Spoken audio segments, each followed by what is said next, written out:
Voltamos a apresentar Programa Consciência Livre, com Magda Carvalho.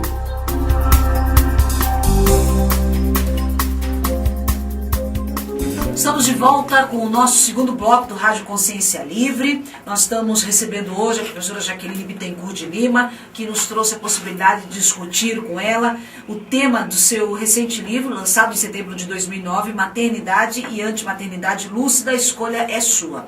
Para os ouvintes que estão chegando agora, eu acho que valeria a pena fazermos novamente uma tradução da antimaternidade lúcida, né? Se algo escapou no primeiro bloco, é o momento de a gente refazer. Antimaternidade lúcida não é contra a maternidade, é bom a gente esclarecer isso. É a opção lúcida da mulher em não estar mãe nessa vida. Eu acho que isso é bem importante a gente colocar, porque o prefixo anti, né, é contra, e não é contra a maternidade. É o papel da mulher optar pela não maternidade nessa vida.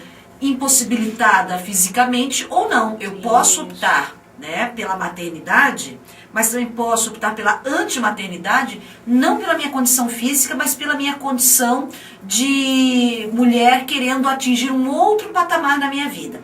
Para essas mulheres a cobrança é maior? Para as mulheres que já optam pela antimaternidade, independente da condição física. É porque a própria mulher, ela cobra da mulher a maternidade. É bem interessante porque não é o homem que cobra isso. Eu fiz algumas pesquisas de campo, mas até uma coisa que me chamou muita atenção é a própria discriminação das mulheres. Tem uma passagem que eu estava num salão de beleza, isso daí até é bem interessante, estava lá fazendo minha unha, chegou uma senhora muito rígida e as manicures comentaram: essa mulher é impossível porque ela é seca por dentro. Olha... Aí eu falei, seca por dentro, ela não pode ter filho, então ela é seca por dentro. E essa é a concepção que a própria mulher faz da mulher que não tem filho. E o mais sério, assim, independente dela ter optado ou não pela não maternidade, ou ter sido um problema genético, ou ter sido uma escolha, existe um desrespeito muito grande por isso. A mulher, tanto a mulher quanto o processo em si, entende que a mulher ela é incompleta quando ela não tem um filho. Incompleta até no sentido psicológico, né? Capaz de ser sensível, amável, né? Amorosa como mãe. E vem muito essa questão de que você é fria, você é rígida, e colocam N rótulos, né, em você, e que não é verdadeiro. Hoje, inclusive, já tem muitas campanhas e muitas mulheres optando pela não maternidade, de maneira lúcida. Não, eu não quero ter filho, eu vou priorizar minha carreira profissional, eu não quero ter filho porque eu vou priorizar o meu estudo. Então, assim, isso é uma opção hoje, que não era há um tempo atrás. Mesmo assim, existe um preconceito forte. Eu fiz um lançamento do livro em Porto Alegre e eu tive uma experiência interessante, porque a esposa desse senhor não estava na palestra. Mas ele começou a comentar, ele falou assim, por que esse livro não veio lá atrás? Porque a minha esposa, apesar dela ter optado, eles optaram há 50 anos atrás, eles estavam com 45 anos de casado, 45 anos atrás que eles optaram pela não maternidade. Uhum. E ele falou o quanto que ela pôde se dedicar à educação, que ela é pedagoga, e ela se dedicou a vários filhos, ela não teve um filho só. E ela sofreu muito com isso, porque você imagina, há 45 anos... A pressão era muito maior, né? Muito maior. Onde a obrigação da mulher era de ter filhos, não de ser uma boa pedagoga. Agora, você pega lá a pedagogia, quantas crianças ela educou? Quantos filhos ela colocou no mundo de verdade para ajudar a seguir uma carreira profissional, a fazer uma escolha melhor? Então ela se realizou muito através desse trabalho.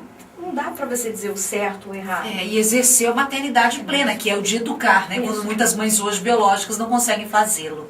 Agora, essa escolha, ela é feita de que maneira quando nós queremos ter a tranquilidade de que ela é certa? Porque como nós temos toda essa pressão, e você citou um exemplo agora, essa escolha, ela pode ser pautada por uma conversa, pelo seu livro, pela maturidade pessoal.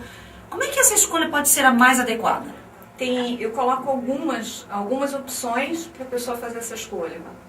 Eu coloco algumas perguntas no próprio livro, onde você consegue, respondendo com você mesmo, mas aí entra no trabalho da autopesquisa novamente. Que é bárbaro a gente fazer. Você pode até nos dar técnicas, nos ajudar. Porque assim, uma coisa que eu percebo como a conscienciologia, ela abre um horizonte, um leque muito grande pra gente, que a gente não se vê só nessa vida, a gente perceber toda a nossa trajetória de outras vidas, os nossos comportamentos, como a gente funciona, quando você para com você mesmo, é você se permitir parar, de fato, silenciar a tua mente e as tuas emoções, porque é o mais difícil para nós mulheres, principalmente num período onde a gente tem uma alteração hormonal bem grande. É difícil silenciar as emoções, mas a gente consegue. Então, assim, separar com você mesmo, se permitir ficar um dia em silêncio e você fazendo perguntas para você. Uma técnica que eu usei muito, eu trabalhei energia, fazia algumas perguntas comigo no quarto e respondia essas perguntas. Então, a informação, ela está dentro da gente. Quer a gente queira, quer a gente não queira. Todas as respostas, se a gente souber perguntar direitinho, a gente escuta ela. O problema é que às vezes a gente escuta aquilo que a gente não quer ouvir. E aí, quando a gente escuta essa resposta que não era o que a gente queria ouvir, a gente pensa, não, isso é imaginação. Mas não é. É essa que a gente não quer ouvir, que a gente tem que parar e olhar. O que é que eu tenho que fazer com isso? Então, eu tenho uma proposta, até ensino a fazer algumas técnicas no livro, para você se silenciar e avaliar realmente se a tua opção é pela maternidade. Agora, quais são as responsabilidades que eu tenho advindas da maternidade? Que uma outra vertente que eu coloco no livro é que você não vai ter um filho para você. Você vai ter um filho para educar para o mundo. E ao educar essa consciência, você tem que entender que ele tem um conjunto de outras vidas, que você tem um processo de responsabilidade em ajudar ele a superar isso. E entra o processo da reeducação da mãe.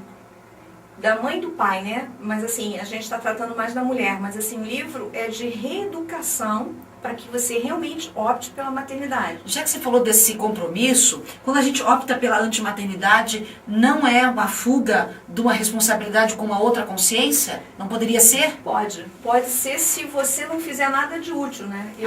Existe algumas mulheres que elas optam pela não maternidade porque elas não querem deformar o corpo, porque elas não querem dividir o marido, porque não terem compromisso com horários. Não terem compromisso com horário. E para essas mulheres, de repente, a maternidade ajuda muito. Por isso eu coloquei o processo que a maternidade, ela ajuda no processo evolutivo. A gente está falando de evolução. Sim.